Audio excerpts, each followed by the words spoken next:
Get the latest Impact podcast right into your inbox each week.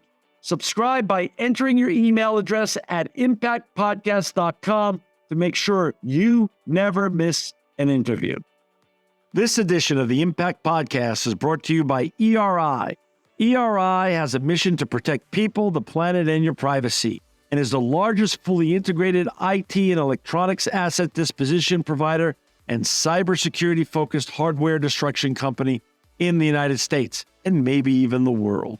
For more information on how ERI can help your business properly dispose of outdated electronic hardware devices, please visit eridirect.com. This episode of the Impact Podcast is brought to you by Closed Loop Partners. Closed Loop Partners is a leading circular economy investor in the United States with an extensive network of Fortune 500 corporate investors, family offices, institutional investors, industry experts, and impact partners. Closed Loop's platform spans the arc of capital from venture capital to private equity, bridging gaps and fostering synergies to scale the circular economy. To find Closed Loop Partners, please go to www.closedlooppartners.com.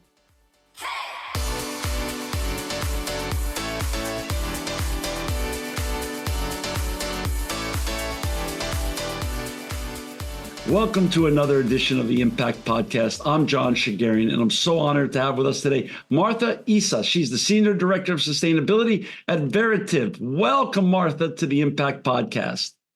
Thank you so much. I'm so excited about this. I mean, we were just pre-talking a little bit about how we got to this place, and we're talking here. I'm more than thrilled to start this conversation. Thanks for inviting me and reaching out, and that we were able to connect. I'm so thrilled. Of course, and I'm thrilled likewise. And Martha, before we get talking about all the important sustainability initiatives that you have going at Veritiv, can you please share your background story? Where were you born, and how did you get on this very fascinating and important journey that you're on?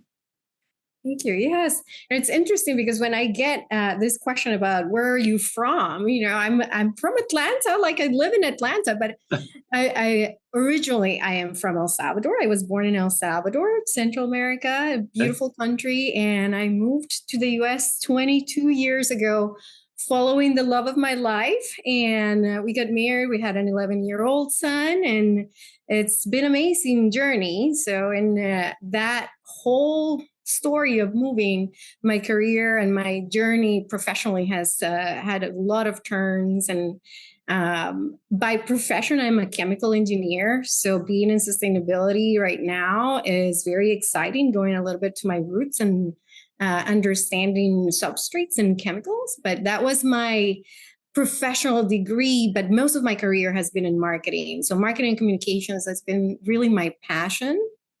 And if anything, what stays with me through my career, from engineering, marketing, then product development and product sourcing, and now in sustainability, what stays with me is solving problems. And the key to everything that I do is this natural curiosity that I've always had since I was a little girl in El Salvador, trying to figure out, where is Santa Claus? And now trying to figure out, how do I solve this plastics problem? So I think that natural curiosity has been a highlight throughout my life and my career. It served you well. Let's just say that. It served you well. Yeah. As you and I know, sustainability now, in terms of Senior Director of Sustainability, Chief Sustainability Officers, Chief Impact Officers, can be read narrowly or broadly. In terms of your role as Senior Director of Sustainability at Veritiv, how is the word and your title read? Is it on a day-to-day, week-to-week, month-to-month, quarter-to-quarter, year-to-year basis? Is sustainability a broad initiative at Veritiv, or is it more narrowly read? And how as a leader do you approach it on a regular basis?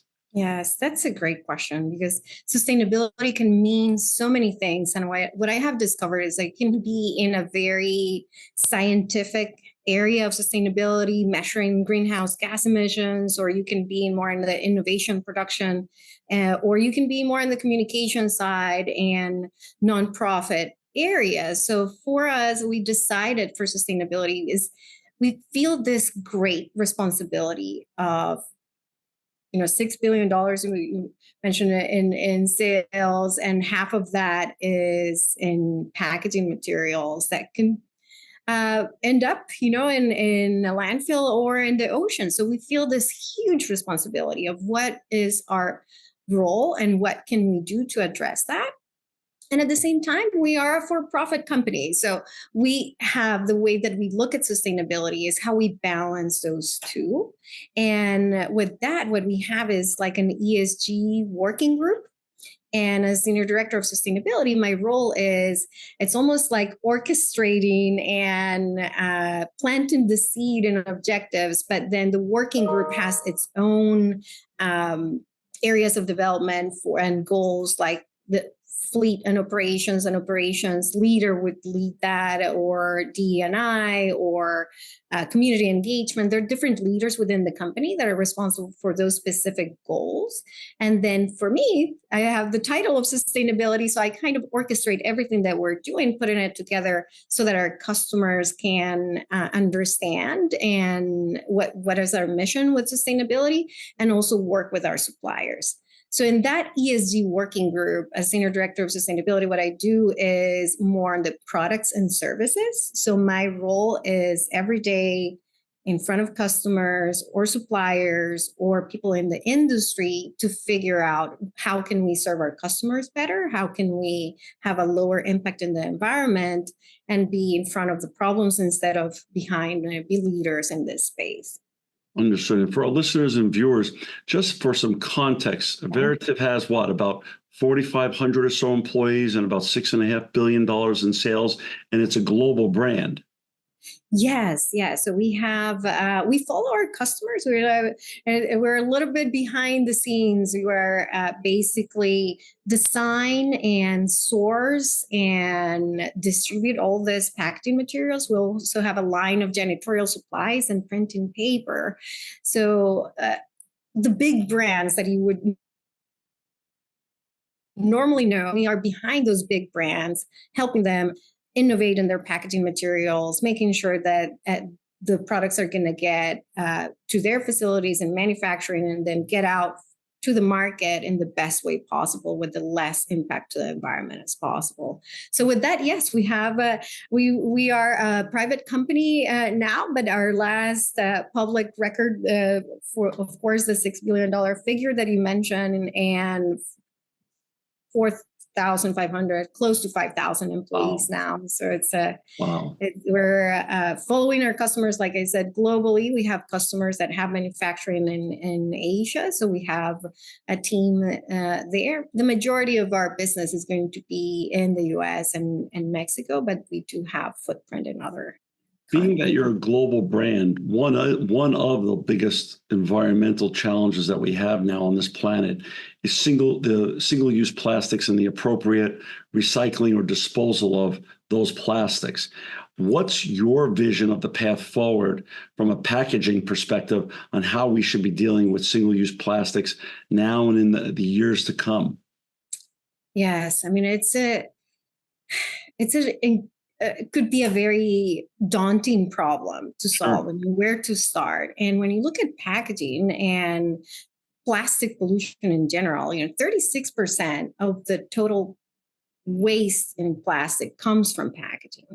So there's good news and bad news with that. The bad news is 36% of the pollution in plastic comes from packaging, but the good news is that it's so large that there's so many resources that are being invested because of that. Organizations, innovation. So I think that the solution for that is going to come from that collaboration. Two areas, if I had to summarize it, 2 areas. One is innovation. And this is my biggest passion. As a chemical engineer, I totally believe that the solution to the plastic problem is already out there. There's technology that is just waiting there to be at a scale that we can all use it. So I think that's the first thing, is innovation and how we can rally around scientists and companies that are innovating on that. And the second part is more around the collaboration, because we all have to agree on how we're going to prioritize the solution. So there's so many problems or so many different substrates in plastic that require different technology. Like, where do we start? So having that collaboration with our customers, prioritizing what are their biggest concerns. So is it plastic containers? Is it stretch film? Is it cushioning or bubble wrap? Is it styrofoam? Where do we start? And then with our suppliers, looking at the resources when I say suppliers for us would be all the large manufacturers of plastic that actually manufacture the stretch film or the plastic containers. So we collaborate with them, bring in innovation, and that innovation going to our customers. So that's how I see this big problem: innovation, collaboration. So when you talk about technology, what technology are you excited about that's going to help us get through to the other side of this big problem? Well, the technology that I'm seeing developing is in two specific areas. One is in the resin itself. A lot of testing around additives. And I know the word additives sounds like it's greenwashing. Right. And what exactly does it do? But that is a piece that I have a lot of confidence. It's already there. Some of the technology, imagine when you have stitches and that plastic disappears. So there's already technology that's nascent that I think we can utilize and leverage. And then the other piece is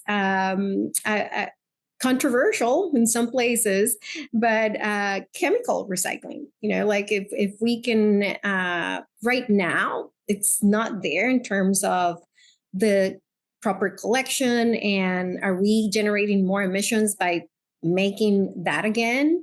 So I think that's those two pieces of technology. If we can get them to a place that's scalable and profitable, we can revolutionize the space. As a chemist, do you believe the chemical side of it has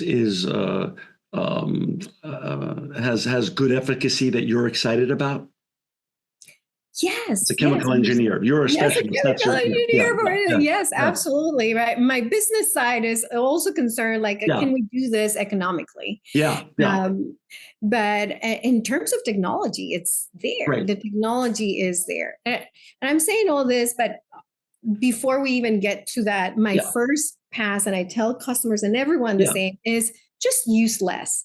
Right. Make less of a problem. But you asked me about the technology. So I'm saying once it's there are ways that we can solve it. Right. But like you said, be more intentional. Now that we all know that there's a problem, let's all be more intentional in our use of it. I think that's a great starting point. But let's now go back to another thing that you just mentioned: infrastructure and ability, historically in America, in North America, let's just say, the recycling infrastructure on all products, this is not just a plastic issue, has been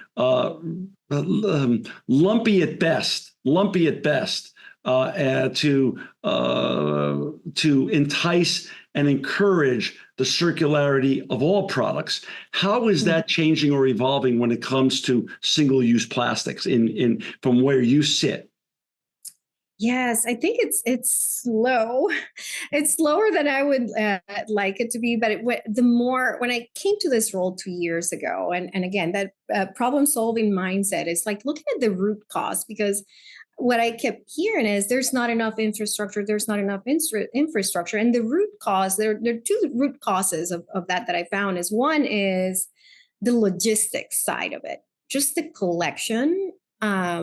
And trying, especially for hard to recycle materials. And we sell a lot of stretch film. So that's a very difficult store drop off type of collection across the country. So logistics and collecting the materials is a big problem. Doesn't even get it to the recycler to even be able to have volume to sell. And then the second is supply and demand. That there's not enough infrastructure because there's not enough people interested in investing in something that's not going to make money. So we need to create that demand so that more people are interested in investing in that infrastructure. So to solve the demand problem and the logistics problems, there are many thoughts and lines of thoughts on how we can do that. I mean, can we do that as private companies getting more involved? And there's some use cases of that, companies getting together and building a whole recycling facility. And then there's others, like what we're trying to do here at Veritiv is through a commodity and a project for a recycler that they wouldn't have the funds to invest in that new technology and expand the amount of plastic that they're recycling because it doesn't have enough value for them to sell it. We buy a commodity that's called attributes of recycled content. It's for lack of a better word and simplifying, it's like a plastic credit. So we get that claim we're investing in infrastructure and they get those funds for that project. So that's another way. And so there's one way of solving the problem. We all get together as private companies helping, or the governments get involved. So that's another way to solve the demand and logistics problem. Speak a little bit about the government getting involved and regulations. Are there regulations in place that encourage single-use plastic recycling? Not enough. And are there upcoming regulations that you're excited about that are going to do more to help encourage the responsible recycling of single-use plastics? Yeah, so everyone is trying to do the right thing. That's why I love so much this job, talking to so many people that are very passionate, action-oriented. So regulations, for example, in New Jersey, and very simple, we're going to you have to have 10% recycled content in all your bags, and it was fast, and it's there, and it's going to be implemented 25. We already registered our plastic containers, and that is going to generate demand of that recycled content. So that is very simple, one way of doing that. I think to make a difference and more consistent and a little bit easier on organizations across all states is what the extended producer responsibility regulations that are being proposed. And there's a lot of examples in Europe, Canada. I think it's a great example of how that can work. And I think that is definitely a way that it's going to generate the demand and simplify it for companies like ours and big brands, because you have a single point of contact of providing the data, standardize it, and look where your investments are going to go. And it's going to be slow. My prediction here, it's going to be a little bit slow, but the more that we can collaborate, and if states could collaborate more, it would be a lot easier. It's always too slow in the seats that you sit and I sit. It's always too slow. Is New Jersey the paradigm that you like the most so far, or is there other states that are doing as well, or have some other great regulation that you're really excited about that you hope gets picked up by others? Yes, I like New Jersey in the sense that it's simple and it's there. What I'm concerned is if everyone starts doing their own, then it becomes a problem and a very complex patchwork quilt.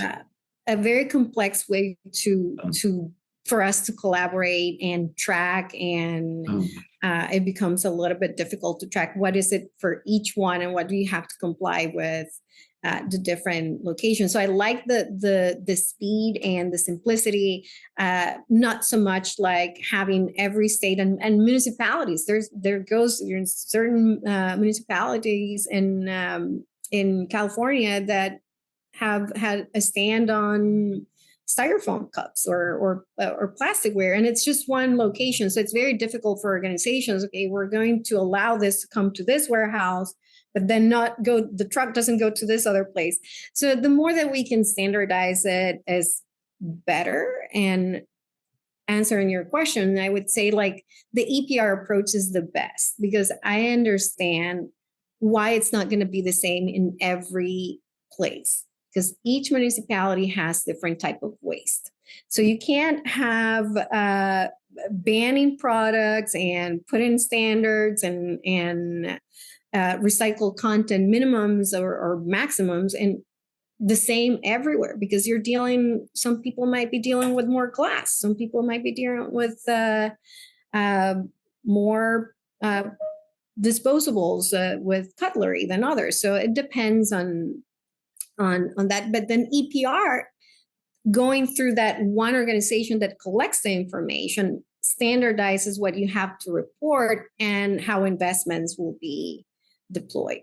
Well, let's go over this, Martha. So there's a challenge to a state-by-state approach because it creates, as you say, complexity and difficulty to track and manage. And I get it, because they've done that in the EPR side of electronics world. So I've lived it on the electronics side.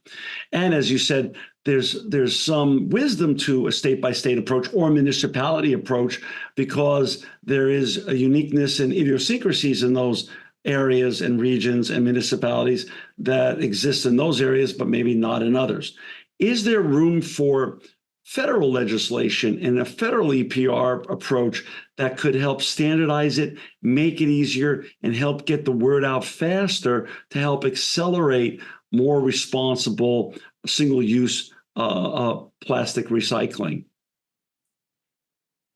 Well, I said I could give you my personal. This is my personal view. Of course, personal view. I think it's I do think that a federal approach, this is for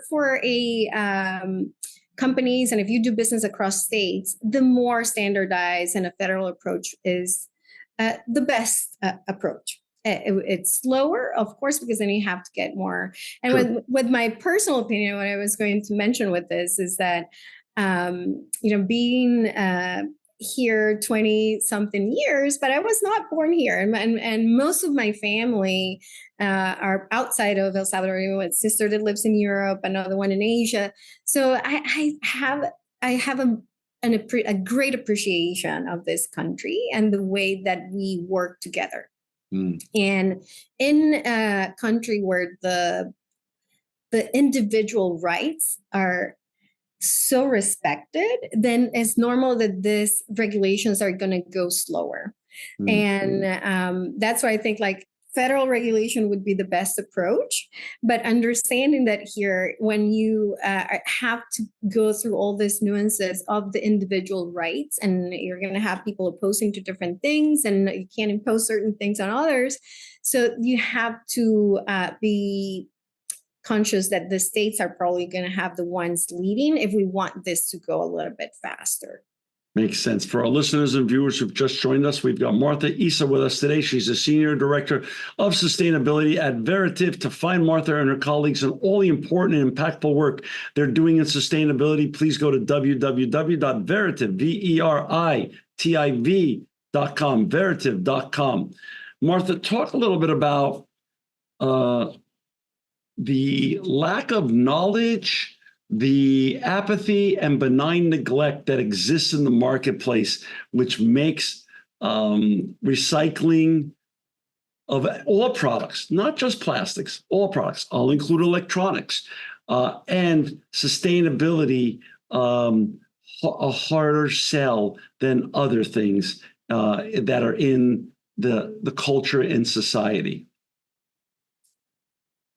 Yes, I mean, there's, as an industry, and I really like being part of organizations that have a lot more resources than we would have to educate and have the message out there. Yeah, I think the recycling message was so strong for years, and what more we can do around that, but then also the message about reusing and reducing with clothing, buy less and keep your jeans longer. So that message, I think there are organizations like the Sustainable Packaging Coalition and Merit and others that are doing this good job of educating and trying to get the message out there from a packaging perspective. But then in general, I think it's on all of us to get more informed as parents and as educators, and make sure that our kids and the next generation have the right information. I get a lot of people. I was presenting in the Chamber of Commerce. I'm not going to mention what city, but someone stood up and say, "Why should I care about greenhouse gas emissions if nature doesn't care?" The volcano, he was mentioning a volcano that exploded and generated more greenhouse gas emissions than what he's ever going to produce in 3 lifetimes, or some statistic like that. So basically saying, this problem is too big, or nature doesn't care, so I'm not going to care. And I hear, you hear that type of position, and how do you address that and create the right awareness so that everyone can do their part on recycling and educating? So my approach to that really is pretty much what I would do with my 11-year-old. And what the best advice I got when he started to get in that very hard positions on, I don't believe in this, or this doesn't, and it's have them research. So when someone does, has that hard stance, or you have this, you have to evaluate if someone that's really interested in your answer, or if they just have their position, and no matter what, you're not going to convince them. But if they're in a position of listening, I think that giving the resources out there for people to learn is the best approach. Like, don't believe me. Here's the 2 different opposing positions, and here's the reality between those 2. So the more information that we can have out there on what's happening in our glaciers, what's happening with global warming, what are the science behind it, and not just from one report, but several of them. What's the impact? So information available and public that we can put out there. And that's why I really like that we collaborate with organizations that have the ability to put that impartial, objective information. And it's the best approach, is just do your research and provide information out there for people to make their own decisions. Agreed. And I think, and I, like you, have spoken in front of organizations, and that's part of what we do. And that's part of our sort of our job and our passion. And I think less and less, there's more anomaly people like that. And I think the more people we meet, no matter where they're from or what their political ideology is, or geography of where they live, it seems as though more and more people are all agreed upon certain base tenets, that they all want to drink cleaner water, and they want their family, their spouses, their children, their parents to drink cleaner water, breathe cleaner air, and leave behind a better environment than they inherited themselves. So I think, like you said, there's an information gap out there. And of course, there's some always naysayers and folks that love to polarize all types of issues. But I'm finding over this journey, there's less and less of those, and more people that want to support the great efforts that you and your colleagues at Veritiv are making to make the world a better place, and what we're doing in our company and other sustainable and like-minded companies are doing.